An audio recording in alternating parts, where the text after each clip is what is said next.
Hi, welcome to the Secret Men's Business Podcast. This is Joey Buzzerhill, and in today's show, we're going to be talking about Tantra and some conscious sexuality. But before we speak to our special guest, I would like to ask you all to do me a big favor, and that is subscribe. So go onto Spotify, iTunes, Podomatic, and subscribe and get our little podcast out there. So let's get started. So today we've got a special guest from New Zealand, and I'd like to introduce to the podcast Grant Shepard. Grant, how are you? I'm really well, Joey. How are you? I'm good. Thank you for being our very first #1 SMB TV podcast person. So welcome.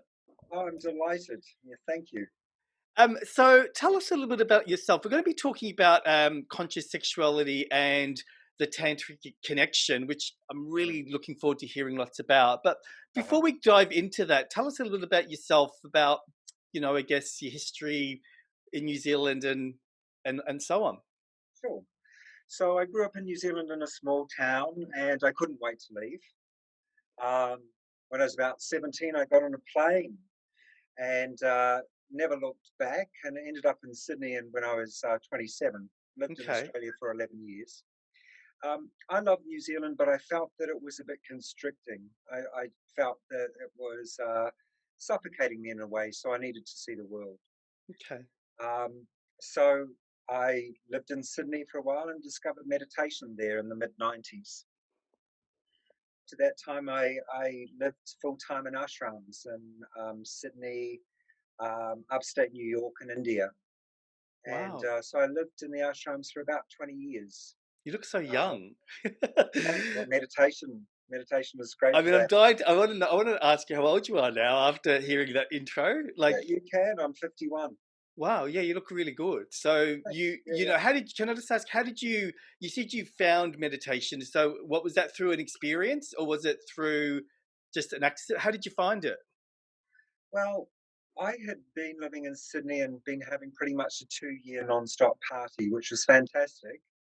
And I was working at a place on Oxford Street. So I was having a wonderful time until one day I wasn't.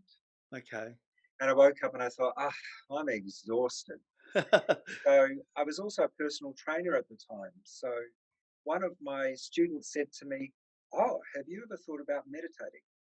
Okay. And I said, "That sounds very interesting." And he said to me, "Okay, I'll take you to an ashram." So he took me to an ashram and I started to meditate, and I instantly thought, God, some rest, some well-needed rest. So that's how I started, through a friend of mine. Okay. And so with the ashram, did you live there? Did you? Was it all about living and learning while you were there? That's right. Yeah, going as deep as possible as I could into meditation, and learning all about meditation, what it's about, how it works. And also I was inspired to do a master's degree at the University of Sydney. And the topic that I focused on was tantric practice and philosophy. And I also looked at whether it is useful and can be used by Westerners. And also looked at Tantra, Eastern traditions of sacred sexuality, and if that's suitable for gay men. So, that's how it all sort of started. And this is a men's podcast, and it's a men's platform. So when you say gays men, is it applicable? Can it be applied to other men as well, or do you just work? Absolutely.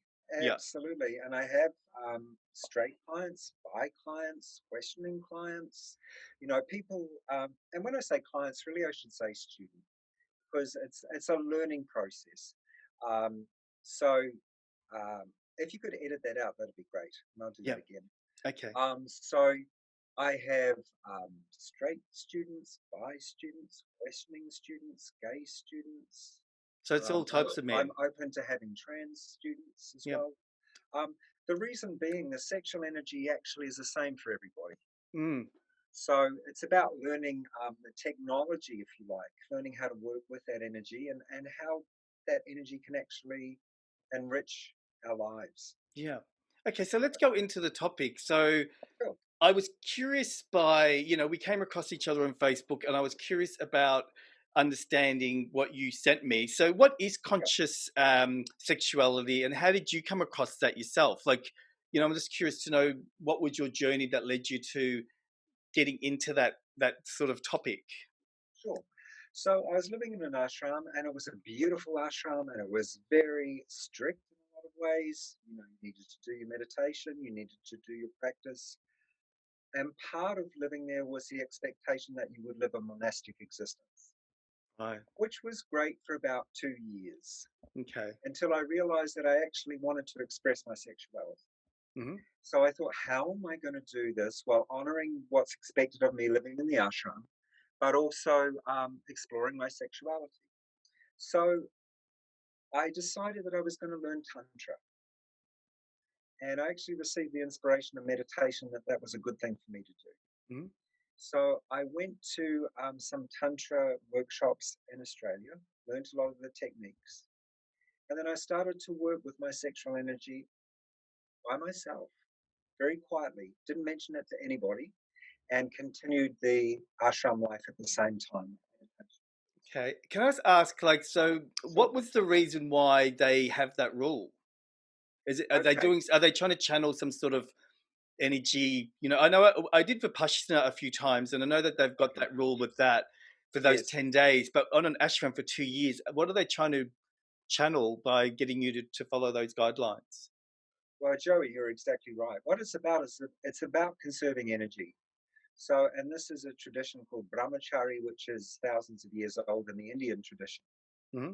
And of course, in the Indian tradition, you'd be in a jungle somewhere with your guru, and you'd be well removed from society and all the sexualized imagery and all grinder and all sorts of things that we All the have to deal with, and distractions. Tinder and all the distractions, right? So they had that then. Now's a bit of a different time. So brahmachari often, it's tricky for people to observe in modern times.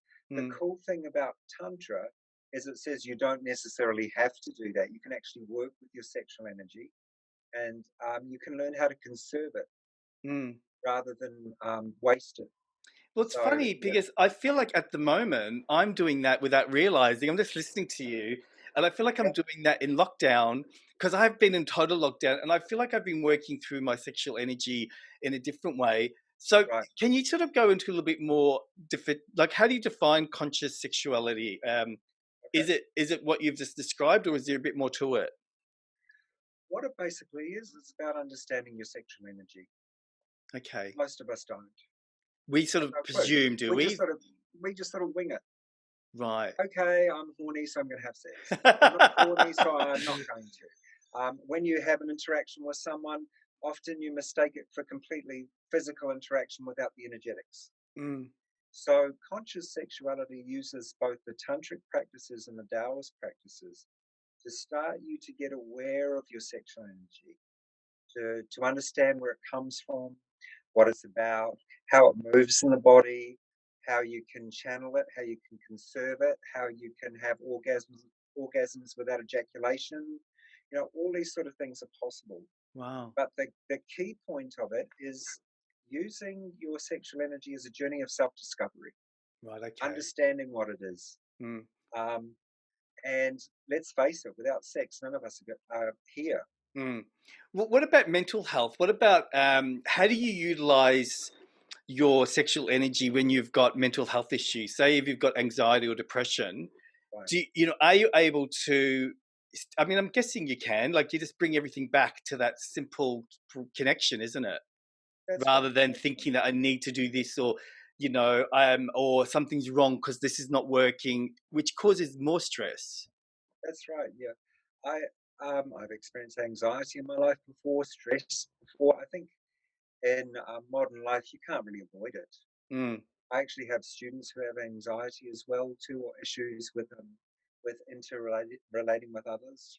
Doing that sort of interpersonal relationship. Um, what I would say is, if you're going to work with it and you do have anxiety or you do have stress, gently, gently, gently, gently. And I work with my students in that way. We work very gently, but usually what anxiety is it's not wanting to be seen. right. It's not wanting to be seen. It's like, oh, I don't want that person to see me. So what Tantra does, what conscious sexuality does, is it makes you see yourself first. So Right. you actually look at yourself and accept yourself first. And the more that you can do that, the more that you can be comfortable with being around others and being seen. Mm.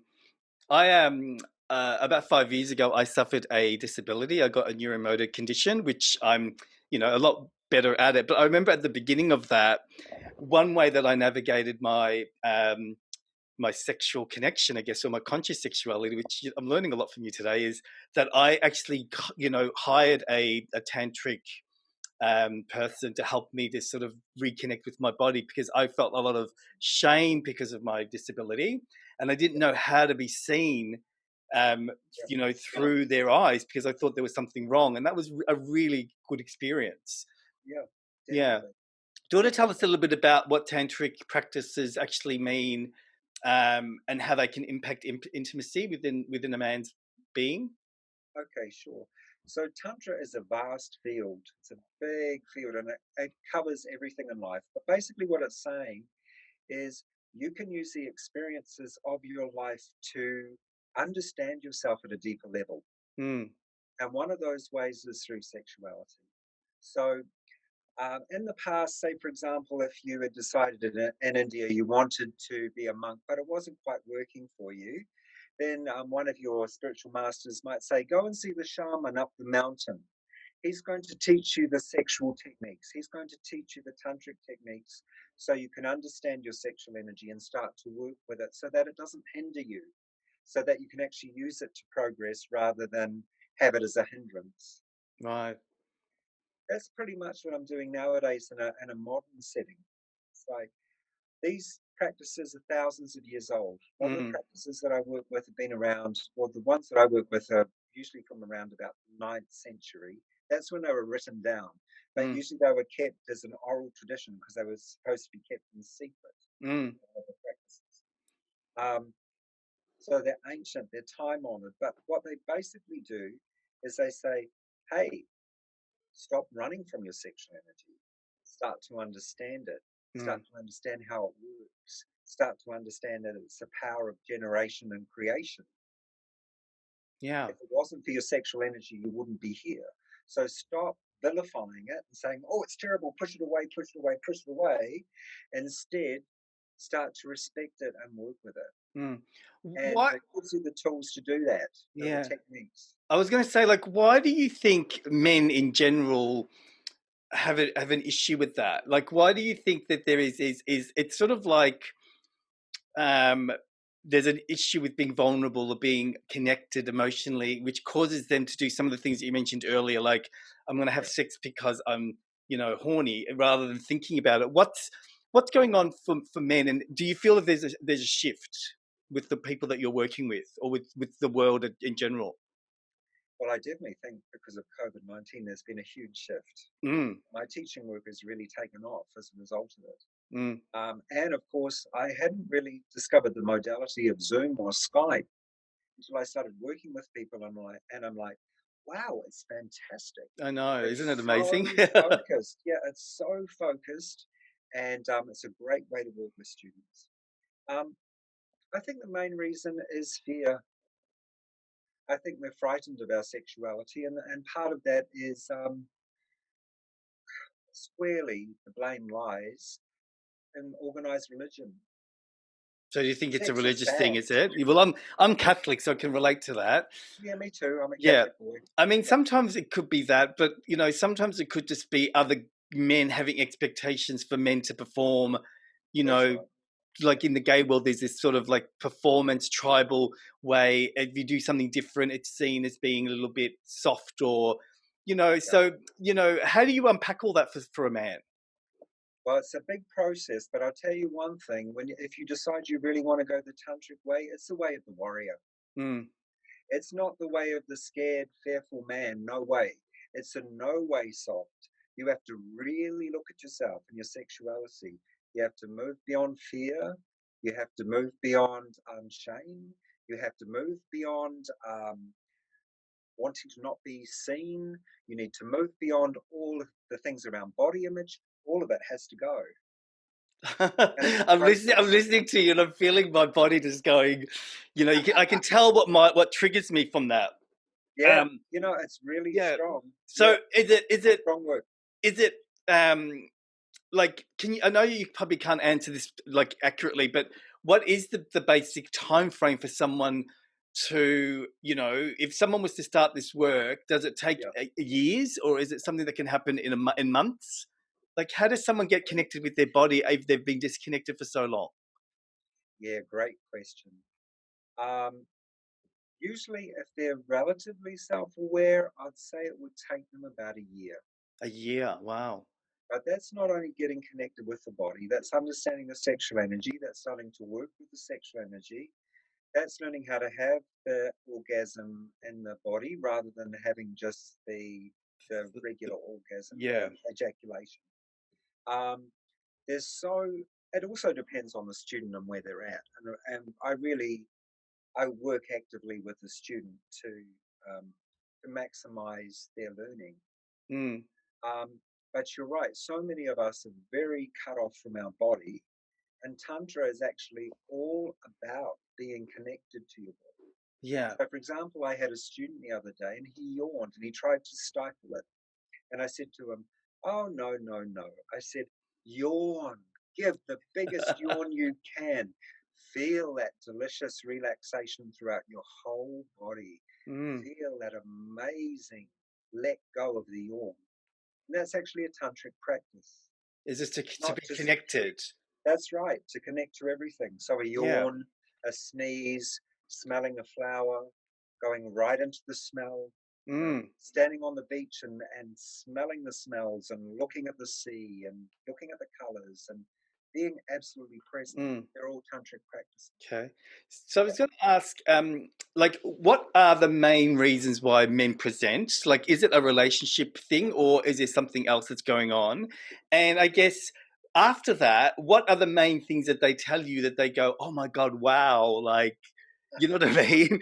So firstly, like, do you want to just explore why do they come? Because, Yeah. a lot of times people might think, I don't, but I think a lot of men are still going, "Oh, is that a little bit, is it a bit out there?" But in Mm, reality, what you're describing is just connection. So that's right. why do they come? Okay. It's interesting you say out there because Tantra is in here, Yeah. it's inside. So a lot of the times men come to me and say, "Listen, I want to learn more about my approach to sex. Mm. I want to learn how to be more fulfilled. I want to learn different ways of sexual expression. I want to learn how I can use my sexuality to understand myself more." So it depends on the student, but usually it's exactly what you said. Most of them will come to me and say, "I want more connection. Yeah. So I it's want to normally it connect normally with is myself." it normally is a sexual thing then. They're coming to you because something sexual about themselves, an energy or a flow or a connection isn't there and they want that. Is that they're not coming from mental health problems, for example, and then they Yes. and they Yeah, cross over to, they might come and see you for anxiety, but then they realize through that transition that they can also deal with their, conscious sexuality. So mhm. I guess you get everything in a way. That's right. Yeah. So I might have someone coming to me who says they want to learn meditation, but they want to do it in such a way that they can integrate their sexuality. Okay. Or I might have someone who has practiced, say, for example, hatha yoga for 10 years and they want to understand how the sexual energy works in the body. Or I might have someone who has been doing a lot of spiritual work but hasn't found a way to work with the sexual energy because that path doesn't offer that. Mm. So there's a lot of different reasons that people come to see me, and it's not just about the sexual aspect. Yeah. Tantra itself is very much about integrating everything, body, mind, spirit. It's Yeah. all about that. Yeah, So, no, I agree. It's like, so when I saw my guy, because I've never done it before, there was a yeah, fear that I'll never forget this. I was actually downstairs at where I was supposed to go, and yeah, he was texting. I'm texting him saying I'm really nervous, and he was at the window going, "Come inside! Stop being so scared." And it was like this fear to sort of cross over and just let myself be. That's So right. I walked out of there feeling so empowered. So I'm just curious to know what other things do guys say after they go through some of the exercises or some of the time with you? What do they start noticing? Well, empowerment is certainly one of them, because it's about connecting with your own inner power. So the best teacher is always going to say to you, look, it's inside you. There it is. Let's draw it out. Understand it more. It's always been in you. Mm, Um, More confidence, more ability to relax during sex, more ability to have fun during sex, mm, more ability to just access higher states of consciousness through the day, more ability to have strong boundaries and say, yes, this works for me, no, it doesn't. There's a huge amount of benefits, and a lot of them are spiritual, mm, mental, and also physical too. With the Taoist practices, mm, a lot of it is about conserving energy, staying strong, staying vigorous, staying youthful. So there's a lot of that as well. mm. Um, and as I said, these practices have been around for thousands of years, so they know what they're talking about. Yeah. Just recently, I did a podcast speaking to like the facilitator at a rehab center who was talking about chemsex and Right, how it's sort of become rife in the gay community and I guess the sure has. straight community. I mean, in Yes. general. Yeah. So, what do you feel is the disconnection there when it comes to the mechanical world of that? And is there a way for you to help those guys to cross over? Totally. Well, first of all, I do get that question quite a bit, and sex follows a huge spectrum. There's a huge spectrum of sex. So often people will come to me and say, "Oh, if I learn Tantra from you, is that the only way I can express sexually?" Mm, And I say, "No, this is like adding something to your sex life rather than taking it away." The main problem with chemsex, and I think most gay men over the age of 50 would have had some experience of sex on drugs. I mean, it's just part of what happens in the the culture. community. It's a disconnect. That's the problem. The sex can be incredibly hot and mechanical and fantastic and porn star like, but there is a disconnect which happens there. So, Tantra actually addresses that. I don't think that sex and drugs together is a problem until they are fused. Yeah, or it becomes regular. Yeah, if it becomes the only way that someone can express sexually, then that's a problem. Yeah. So, what I teach is ways in which to slow down, be aware of sensation in the body, be aware of the breath, be aware of how you're feeling in your body. Because when on drugs, someone is not connected to their body. They're not connected to the person, really, aren't they? That's right. So Tantra is about connecting to the person as well. Feeling the fear, feeling the oh my God, I've got to connect with this person, I've got to be seen and I've got to see them. But Tantra teaches you, okay, feel that fear and do it anyway. Mm. So it's about becoming very, very present and feeling your sensations and learning how to be in them, which is quite the opposite of chemsex, to be quite honest. Yeah. But having said that, um, I have students who sometimes do that, and I say, well, if you do that, okay, but also remember to do some tantric practice. Bring yourself back into the body. Bring yourself back. Um, I don't believe in shaming anybody. Yeah, that's good. I think that's a really good Yeah, thing. Is like, you can just guide people, can't you? And like, what about, I guess, a heterosexual couple, yeah, who is, they've got kids and then their life's become mechanical as well, because right. mechanical sex can happen in different areas. Yeah, So, can a man who sees you, who's married, heterosexual, then teach his partner, or do you need to see yes, both of them? yes. Well, I can do either. But usually, if it's a partnership, it's good to work together with people. But if he wants to learn the basics and he wants to learn how the energy moves in the body and he wants to learn how to once again treat his woman as a beautiful, vibrant goddess, then he's more than welcome to work with me because what happens in a long term relationship is people start to take each other for granted. Mm. So I have this ritual I do with couples, and it's called the arrival of the king, the arrival of the queen. And they take turns. So the man will open the door, and his wife will be there, and she is the queen. He invites her in. He offers her something to drink. He makes her a bath. He massages her feet. He puts rose petals in the bath. He massages her. And then he does everything he can sexually to pleasure her and fulfill her. Then the next week, roles are swapped. The king is at the door. Hmm. The woman invites him in, gives him something to drink, massages his feet, beautiful perfumed bath, beautiful lovemaking. What this does is it starts to show them, hey, hold on a minute. This person in front of me is actually mine. Mm. They're actually like a god or a goddess. Yeah. How lucky am I? But it also brings them back into a space of it's not, it shouldn't just be easy. It should take effort to connect and to love, and rather than taking someone for granted.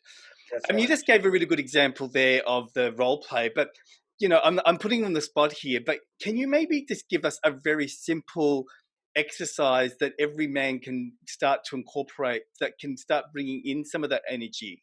Yes, definitely. Just something. Is it a So breathing thing or? one of the best ways to do it, you can connect with the breath, and that's always a fantastic way um, because the breath belongs to us all. And the only time we usually notice the breath is when it threatens to leave us. Mm, So to be aware of the breath is to be present. So being aware of the breath is something I teach my students. But if you're looking at it from the point of view of acceptance or being seen, a very simple way is to stand in front of the mirror and look at yourself. No words, no expression. Just have a very, very relaxed expression and just look yourself right in the eye for a few minutes. wow, that's pretty powerful, isn't it?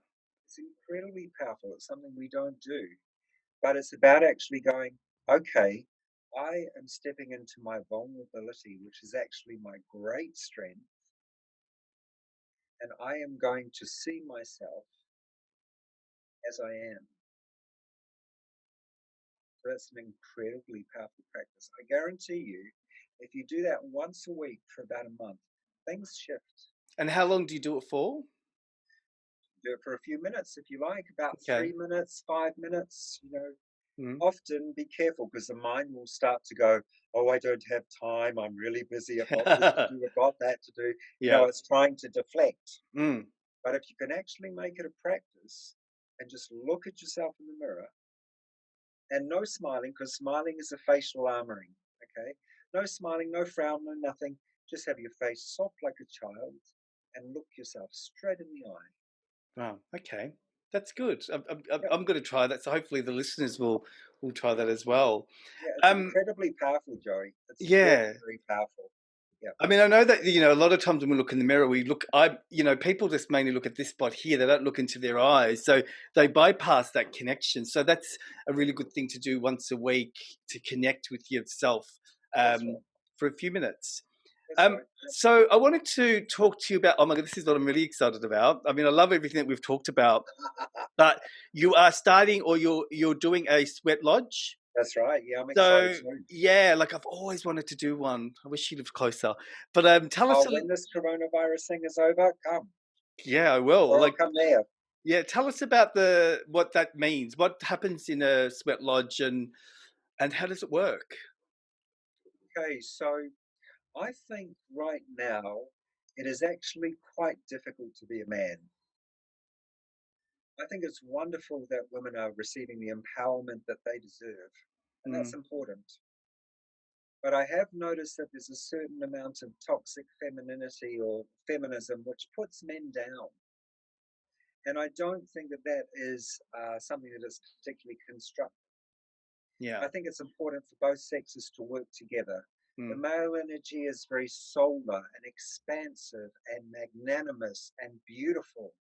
That's part of what makes a man a man. A woman's energy is very lunar and very yielding and cooling and beautiful.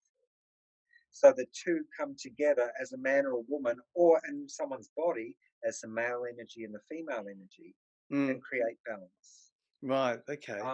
What the sweat lodge is about us reclaiming our inner shaman. It's about reclaiming our inner divine masculine. It's about going, okay, we're going to really go into that. We're going to light that fire in our belly. We're going to get in there and we're going to drum and we're going to chant and we're going to sweat and we're going to experience that primal energy of what it is to be a man. Mm. Does it like do you, what I've seen on TV? There's an element of hallucination because of the Yes, heat. can So be. I wanted to Yeah, know a bit about that. So, is yeah. it how hot does it get in there? It gets very hot. What happens is the stones are actually brought in from outside. So the fire isn't itself in the sweat lodge. It's outside and the rocks are heated on the fire. Right. Then the heated rocks are brought inside, and sacred North American Indian medicines are burnt on the rocks, and then water is poured on the rocks to then make the heat rise. Um, so it gets very hot, but at the same time, when I do a sweat, I make sure I have a very experienced sweat lodge keeper, the person who's running the sweat. Yeah. And the lady who runs the sweat with her husband, they've been doing them for years, like over 20 Mm. years. They know exactly what. And so they keep an eye on everybody in the Yeah. I sweat. was going to say, so it's kept safe and you don't get dehydrated and That's right. people don't And there's collapse. also some choice. That's right. It's important. You know, drinking enough water, making sure that you don't have any underlying medical conditions, making sure that you're taking responsibility for your own experience, making sure that if you decide you want to leave the lodge, you can at any point. Um, but it's very much a sweat lodge is an initiation. A sweat lodge is like a rebirthing. Mm. And what we're going to do in this upcoming sweat lodge is we're looking at the question of intimacy, what that means for us. So when we actually get in the lodge and we offer our blessings and we offer our prayers and we offer our discussions around it, it's all going to be around that central topic of intimacy. What's that like to be intimate with myself as a man? What's it like to be intimate with others as a result? Mm. And you know the because it's a sort of an American Indian sort of connection to sweat lodges.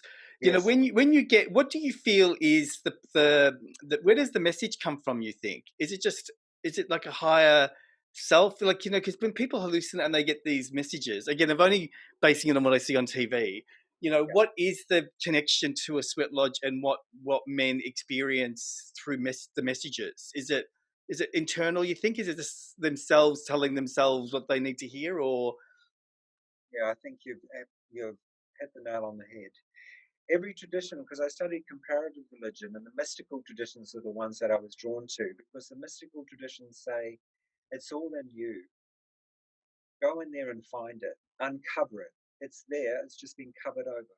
Uncover your wisdom. So each tribal tradition, mystical tradition will say, okay, here's a modality we use. So we might use sweat lodge, or we might use meditation, or we might use ecstatic chanting, or we might use fasting, or we might use plant medicines to get you to the place where you can access your inner wisdom.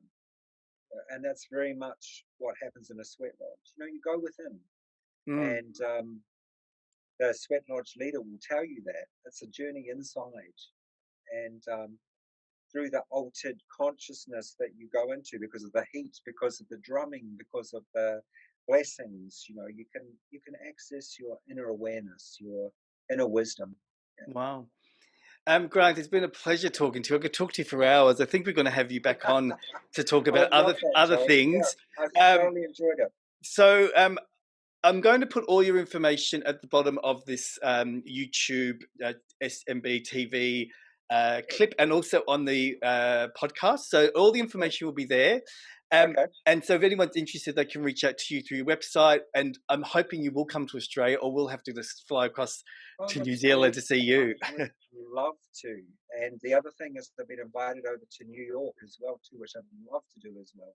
That's And what I've exciting. really noticed is that a lot of men are becoming much more conscious around their sexuality, and they want to understand it at a deeper level. So Yeah, it's just wonderful to be part of a group of men like that. yeah. That's That's fantastic. good. It's exciting times. So thank you again for being part of our show, our first SMB TV podcast or vlog. So thanks for that, and Oh, it's a pleasure. we'll keep in touch. Sounds great, Joey. Thank you so much. Thank you. Well, you've been Okay. listening to the Secret Men's Business podcast on SMB TV. Hi, So and again, on to new friends subscribe who listen. and make sure that you come on board and subscribe by clicking the button below. Okay, everyone. Thank you so much for being here, and we'll see you all next time. Bye. Thank See you you. later. Bye-bye. Bye.